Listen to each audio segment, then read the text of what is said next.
നമസ്കാരം പ്രിയപ്പെട്ടവരെ, ആദ്യമായാണ് ഈ നാട്ടിൽ ഞാൻ വരുന്നത്. ഗാധികച്ചിറ എന്ന പേര് തന്നെ ഓർത്തു വയ്ക്കാൻ അല്പം പ്രയാസമുള്ള പേരാണ്.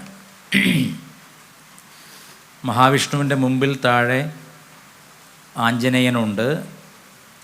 അപ്പോൾ ശ്രീ മഹാവിഷ്ണു ക്ഷേത്രമാണിത്. ഇവിടെ ഒരു സുകൃതയാഗം, മഹാസുകൃതയാഗമാണ് നടത്തുന്നത്. 96,000 3 ദിവസം കൊണ്ട് താന്ത്രികന്മാരും തന്ത്രീശന്മാരുമായിരിക്കുന്ന പുലിയന്നൂർ നമ്പൂതിരിപ്പാടാണ് നടത്തുന്നത്. അതിൻ്റെയൊക്കെ മഹിമ ഈ യാഗത്തിനുണ്ട്. ഇവിടെ ആദ്യം ഞാൻ കുഞ്ഞുങ്ങളിവിടെ പ്രാർത്ഥന ചൊല്ലിയ കുഞ്ഞുങ്ങളെ വളരെ സ്നേഹത്തോടെ അനുമോദിക്കുന്നു. അവരുടെ പ്രാർത്ഥന നിഷ്കളങ്കവും ഭക്തി നിറഞ്ഞതുമാണ്. അതുകൊണ്ട് വളരെയധികം ഇഷ്ടമാണ്. ഓരോരുത്തരെയും ഞാൻ അനന്യ, ആരാണ് ഒന്ന് കൈ പോക്കൂ, അനന്യ, പിന്നെ വൈഗ, പിന്നെ ഋതിക, വൈഷ്ണവ്, നിങ്ങളൊക്കെ ഏതൊക്കെ ക്ലാസ്സിലാണ് പഠിക്കുന്നത് എനിക്കറിയില്ല. അപ്പോൾ താഴെ വന്നിട്ട് പരിചയപ്പെടാം. ദേവജിത്ത്, ഋഷി, അനാമിക, ഇത്രയും പേര് കൊച്ചു കുഞ്ഞുങ്ങൾ ഗീതയിലെ ശ്ലോകം, ഗീതയിലെ ധ്യാന ശ്ലോകവും അതുപോലെ തന്നെ ശാന്തി മന്ത്രമൊക്കെ ഇവിടെ ഉരുവിട്ടു. വളരെ സന്തോഷം. അവരെ അത്തരത്തിൽ പഠിപ്പിച്ച അധ്യാപകർക്കും എൻ്റെ അനുമോദനങ്ങൾ. അധിക സമയം എടുക്കാൻ എനിക്ക് അനുവാദമില്ല. കാരണം വെച്ചാൽ 9 മണിയാകുമ്പോൾ എനിക്കും വിശക്കും, നിങ്ങൾക്കും വിശക്കും. വിശന്നാൽ കണ്ണു കാണില്ല പറയുന്ന മാതിരി എല്ലാവർക്കും വിശപ്പ് വലിയ പ്രധാനപ്പെട്ട കാര്യമാണല്ലോ. അപ്പോൾ ഇവിടെ ഭക്തി പ്രഭാഷണമൊക്കെ പറഞ്ഞെങ്കിലും നമുക്ക് ചില കാര്യങ്ങൾ പറയാം, എന്നിട്ട് അല്പസമയം കൊണ്ട് നമുക്ക് പിരിയും ചെയ്യാം. ഇവിടെ സുകൃത യാഗമാണ് നടക്കുന്നത്. അപ്പോൾ എൻ്റെ കുട്ടിക്കാലത്ത് ആദ്യമായിട്ട് ഗായത്രി മന്ത്രം എന്നത് എൻ്റെ 7ാമത്തെ വയസ്സിൽ അച്ഛനാണ് എനിക്ക് ഉപദേശിച്ചത്. അതിന് ഉപനയനം എന്നൊരു ചടങ്ങ്, എല്ലാവർക്കും അറിയാമല്ലോ. ഉപനയനം ചെയ്യുക എന്ന് പറഞ്ഞാൽ എന്തെന്ന് എല്ലാവർക്കും അറിയാം. ഇപ്പം എല്ലാവർക്കും ബോധമുണ്ട് കാര്യങ്ങളെപ്പറ്റി. ഉപനയിക്കുകയാണ്, സത്യത്തിലേക്ക് ഋതത്തിലൂടെ ഉപനയിക്കുകയാണ്, അടുത്തേക്ക് എത്തിക്കുകയാണ്. ആരുടെ അടുത്തേക്ക് എത്തിക്കുന്നത്? ഇവിടെ ആചാര്യ സമീപത്താണ് എത്തിക്കുന്നത്, ആചാര്യൻ്റെ അടുത്തേക്കാണ് എത്തിക്കുന്നത്. ആചാര്യൻ ആരാണ്? സത്യദ്രഷ്ടാവാണ്, മന്ത്രദ്രഷ്ടാവാണ്, ഋഷിയാണ്.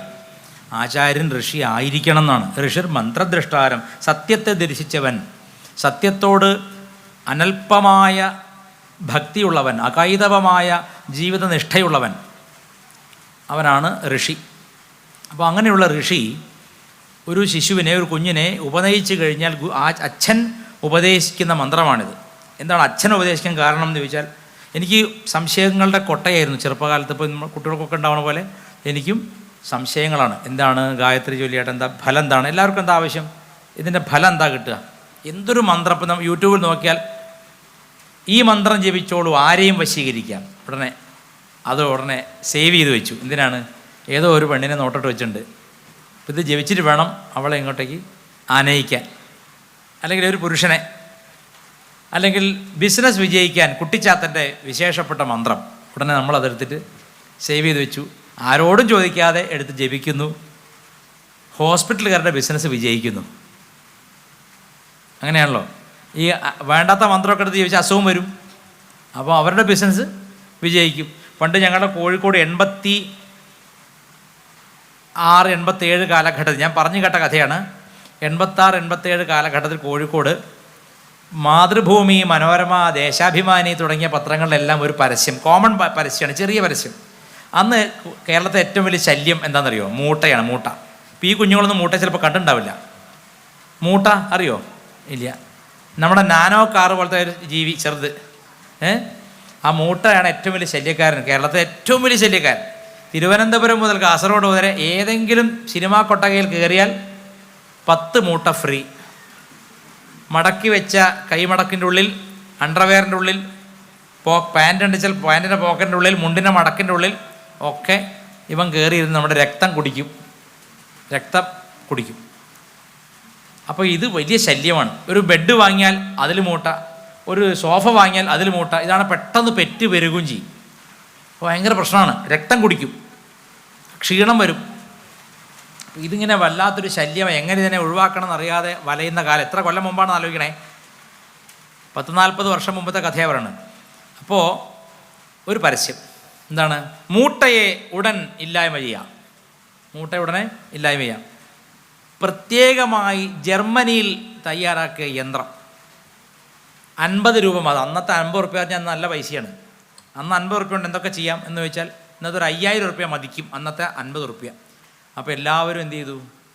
ആയിരക്കണക്കിന് ആളുകൾ 50 റുപ്യ പോയാലും വേണ്ടില്ല, ഈ മൂട്ടയെ തുരത്തിയിട്ട് എൻ്റെ കാര്യം എന്നുകൊണ്ട് ഓർഡർ ചെയ്തപ്പോൾ ഒരു പാക്കറ്റ് എല്ലാവരുടെ വീട്ടിലേക്കും അയച്ചു. അപ്പോൾ പാക്കറ്റ് തുറന്ന് നോക്കുമ്പോൾ അതിൽ 2 കല്ലും ഒരാണിയും. മൂട്ടയെ കണ്ടാൽ ഉടനെ ആണി ഇങ്ങനെ വെച്ചിട്ട് കല്ലുകൊണ്ട് അടിച്ചു കൊല്ലുക. സത്യം നടന്ന കാര്യം. ഇതിനാണ് സ്കാം എന്ന് പറയുന്നത്. സ്കാം എന്ന് പറയുന്നത് എന്താ? അയഥാർത്ഥമായ വ്യാജമായ വാഗ്ദാനങ്ങൾ നൽകി ആളുകളെ പറ്റിക്കുക. ആട് മാഞ്ചിയം തേക്ക് എന്നൊക്കെ പറഞ്ഞുള്ള പരിപാടിയില്ല, അതുപോലെ. അപ്പോൾ അതുപോലെ ഇന്നത്തെ കാലഘട്ടത്തിൽ ഈ കലിയുഗത്തിൻ്റെ മൂർധന്യാവസ്ഥയിൽ യാഗങ്ങൾ ഒരു വലിയ സ്കാമാണ്. ഇവിടെ ചെയ്യുന്നതിനല്ല പറയണം കേട്ടോ. യാഗത്തിന് അർഹതയില്ലാത്തവർ യാഗം ചെയ്യുകയും അതുകൊണ്ട് പ്രകൃതി ദുഷിക്കുകയും. അപ്പോൾ സത്യത്തിൽ എന്താണ്? യജ്ഞാദ്ഭവതി പർജന്യ, അതാണ് അതിൻ്റെ നിയമം. യജ്ഞം കൊണ്ട് എന്ത് ചെയ്യണം? മഴ പെയ്യണം. അങ്ങനെയല്ലേ? എനിക്ക് എപ്പോഴും ഉണ്ടാകുന്ന അനുഭവമാണ്. കഴിഞ്ഞ ദിവസം ഞാൻ തമിഴ്നാട്ടിൽ പോയിട്ട് ഇന്നലെ വന്നിട്ടേ ഉള്ളൂ. ഇന്നലെ രാത്രി എത്തിയിട്ടേ ഉള്ളൂ. അപ്പോൾ എപ്പോഴൊക്കെ തമിഴ്നാട്ടിലേക്ക് പോയാലും ഒരു പ്രത്യേക അനുഭവം എനിക്ക് ഉണ്ടാവാറുണ്ട്. തമിഴ്നാട്ടിലെ മിക്കയിടത്തും ഞാൻ പോയാൽ അപ്പം മഴ പെയ്യും. എന്താണെന്നറിയില്ല. പ്രസംഗം നിർത്തി പോയിക്കോളാം, നേരത്തെ തന്നെ പ്രകൃതി പറയുന്നതാണോ എന്നറിയില്ല. എന്നാലും ഞാനിങ്ങനെ വളരെ ദൂരം യാത്ര ചെയ്തു ഇന്നലെ വാഹനത്തിൽ. അപ്പോൾ പോകുന്നിടത്തൊക്കെ നമ്മൾ പോകുന്നവരെ ഡ്രൈ ആണ്. നമ്മളവിടെ കയറുമ്പോൾ മഴ ഇങ്ങനെ നമ്മളെ ആനയിച്ചു കൊണ്ടുപോകുന്ന ഒരു അനുഭവം ഉണ്ടായി. അപ്പം യജ്ഞം എന്ന് പറഞ്ഞാൽ യജ്ഞ സംവിധാനം ത്യാഗത്തിൽ നിന്നാണ് ഉണ്ടാകുന്നത്. യജ് ധാതുവിന് യജിക്കുക എന്ന് മാത്രമല്ല ത്യജിക്കുക എന്നർത്ഥമുണ്ട്. യാഗം എന്ന് പറഞ്ഞാൽ യാഗം എന്ന് മാത്രമല്ല അർത്ഥം ത്യാഗം. നോക്കൂ, ത്യാഗം, ത്യജിച്ചിട്ട് ഭുജിക്കാൻ പഠിപ്പിക്കുന്ന വിദ്യയാണ് യാഗം. നമുക്കുള്ളതിൻ്റെ അംശം, നമ്മൾ സമ്പത്തുണ്ടാക്കുന്നതിന് ഒരു നീതിയുണ്ട്, ഒരു ധർമ്മമുണ്ട്. ആ ധർമ്മത്തെ നമുക്ക് പഠിപ്പിച്ച് തരുന്ന വിജ്ഞാന രാശിയുടെ പേരാണ് വേദം. ആ വേദത്തിൽ ഇന്ന രീതിയിൽ ജീവിക്കണമെന്ന നിർദ്ദേശമുണ്ട്. ആ നിർദ്ദേശം അനുസരിച്ച് ജീവിക്കുന്നവൻ സ്വയം സഞ്ചരിക്കുന്ന ഒരു യജ്ഞമാണ്. എന്നുവെച്ചാൽ അവൻ ത്യജിച്ച് പഠിച്ചവനാണ്. ത്യാഗം ശീലിക്കാതെ യാഗം നടത്തിയാൽ എനിക്ക് കോടികൾ സമ്പാദിക്കാമെന്ന് ചിന്തിക്കുന്നവർ കൂടി വരുന്നൊരു കാലഘട്ടമാണിത്. അവർ പല ഓഫർ കൊടുക്കും. യാഗം ചെയ്താൽ അന്തരീക്ഷം ശുദ്ധമാവും, യാഗം ചെയ്താൽ കുട്ടി ഉണ്ടാവും, യാഗം ചെയ്താൽ പിന്നെ കാറുകൾ വാങ്ങാൻ പറ്റും, യാഗം ചെയ്താൽ അതുണ്ടാവും. ഇങ്ങനെ പരസ്യവാചകങ്ങളിലൂടെ നടത്തുന്ന യാഗങ്ങൾക്ക് ത്യാഗത്തിൻ്റെ മഹിമയില്ലാത്തത് കൊണ്ട് ആ യാഗത്തെ ഈശ്വരൻ സ്വീകരിക്കില്ല. അതാണ്. ഇപ്പം യജ്ഞാദ്ഭവതി പർജന്യ എന്നത് എങ്ങനെ വന്നതാണ്? പൂർവ്വകാലങ്ങളിൽ യജ്ഞം വളരെ കൃത്യമായ കണക്കുകളോടുകൂടി അതിൻ്റെ അധികാരികൾ ചെയ്തിരുന്നപ്പോൾ വരൾച്ച കാലത്ത് പ്രത്യേകിച്ചും രാജാവിൻ്റെ ആവശ്യം അറിയിക്കുകയാണ്. രാജ്യത്തിൻ്റെ ആവശ്യമാണ്. യാജ്ഞികരെ വിളിച്ചു കൂട്ടിയിട്ട് പറയും, രാജ്യത്ത് മഴയില്ലാതായാൽ പ്രകൃതി വരണ്ടു പോവും, ജലസ്രോതസ്സുകൾ വറ്റിപ്പോവും, വെള്ളമില്ലെങ്കിൽ ജീവനില്ല. Water is the elixir of life.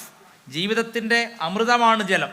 അപ്പം ജലമില്ലെങ്കിൽ ഭൂമി പറ്റിപ്പോവും, കൃഷി ഉണ്ടാവില്ല, ജീവൻ അവശേഷിക്കില്ല. ഇപ്പം ജീവസന്ധാരണത്തിന് വേണ്ടി, ഉന്മേഷത്തിന് വേണ്ടി, പുഷ്ടിക്ക് വേണ്ടി, ജനങ്ങളുടെ തുഷ്ടിക്ക് വേണ്ടിയൊക്കെയാണ് രാജാവ് മുന്നിട്ടിറങ്ങി വലിയ അതിരാത്രങ്ങൾ, സോമയാഗം ഒക്കെ സംഘടിപ്പിക്കുക. എന്തിനാണ്? ജനങ്ങൾക്ക് ക്ഷേമമുണ്ടാവാൻ. ക്ഷേമരാഷ്ട്ര സങ്കല്പത്തിൻ്റെ അടിക്കല്ലാണ് യാഗം. ഒരു നാടിൻ്റെ അഭിവൃദ്ധിക്കായിക്കൊണ്ട് യാഗം നടക്കേണ്ടതാണ്. പക്ഷെ അപ്രകാരം ചെയ്യുന്ന യാഗങ്ങളിൽ എന്തുണ്ടാവില്ല? ഓഫറുകൾ ഉണ്ടാവില്ല. ഒറ്റ ലക്ഷ്യം ഉണ്ടാവുള്ളൂ. ഇപ്പോൾ മഴ പെയ്യുക ഒരു യാഗമാണ്. ഇഷ്ടി എന്ന് പറയും. ഇഷ്ടി എന്ന് പറഞ്ഞാൽ ഒരു മനുഷ്യൻ ഭൂമിയിൽ ജനിച്ചു കഴിഞ്ഞാൽ ഇഷ്ടാപൂർത്തങ്ങൾ ചെയ്തു കൊള്ളണം എന്നുള്ളത് വേദത്തിൻ്റെ സങ്കല്പമാണ്. അതിൽ ഇഷ്ടികൾ എന്ന് പറഞ്ഞാൽ ദേവന്മാരെ പ്രീതിപ്പെടുത്താനും അവരിൽ നിന്ന് നമുക്ക് ആവശ്യമുള്ള കൃഷിയിലെ പുഷ്ടി, സന്താന ലബ്ധി, ധനം, അല്ലെങ്കിൽ നാടിന് മഴ, ക്ഷേമം, സമയാസമയങ്ങളിലെ മഴ, അതുപോലെ വെയിൽ, വേണ്ടത്ര വെയിൽ എല്ലാം കൃത്യമായി. കാലേ വർഷതു വർജന്യ എന്നാണല്ലോ. പൃഥിവി സസ്യശാലിനി, ബ്രാഹ്മണാ സന്തു നിർഭയ, അങ്ങനെയല്ലേ? ഇപ്പോൾ ലോകം മുഴുവൻ സുഖം വരാൻ വേണ്ടി എങ്ങനെയാണോ പണ്ട് കാലത്ത് സങ്കല്പിക്കപ്പെട്ടിരുന്നത് അത് ഏകലക്ഷ്യത്തോടു കൂടി ചെയ്യപ്പെടുന്നവയാണ്. ഇവിടെ അങ്ങനെയല്ല, ഭയങ്കര ഓഫറാണ്. മൈജി പോലെയാണ്, അല്ലെങ്കിൽ നന്ദിരത്ത് G-Mart പോലെയാണ് ഇപ്പോൾ യാഗങ്ങളുടെ അവസ്ഥ. എന്തിനാണ് ഈ യാഗം ചെയ്യുന്നതെന്ന് വെച്ചില്ല. അപ്പോൾ അവനെന്താ പറയുക, എല്ലാം കിട്ടും, ഇവിടെ വന്നാൽ മതി. ഇവിടെ വന്നിട്ട് ആദ്യം 1000 റുപ്യേൻ്റെ ടോക്കൺ എടുക്കുക, ഒരു മറ്റേ ബിസ്ലറി കുപ്പിയുടെ അടപ്പിൽ നെയ്യ് തരും, അത് കൊണ്ടുപോയിട്ട് അവിടെ കൊടുക്കുക. അതിന് 1000 റുപ്യാണ്.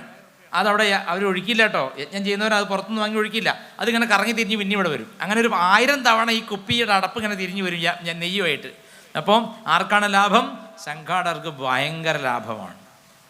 ഇത്തരത്തിൽ ധനം മാത്രം ചിന്തിച്ചുകൊണ്ട് ജനങ്ങൾക്ക് പൊള്ളയായ വാഗ്ദാനം കൊടുത്തുകൊണ്ട് യാഗം ചെയ്താൽ അതിൻ്റെ ദുഷ്ഫലം പരിഹരിക്കാൻ പിന്നെ 2000 യാഗം ചെയ്യേണ്ടി വരും.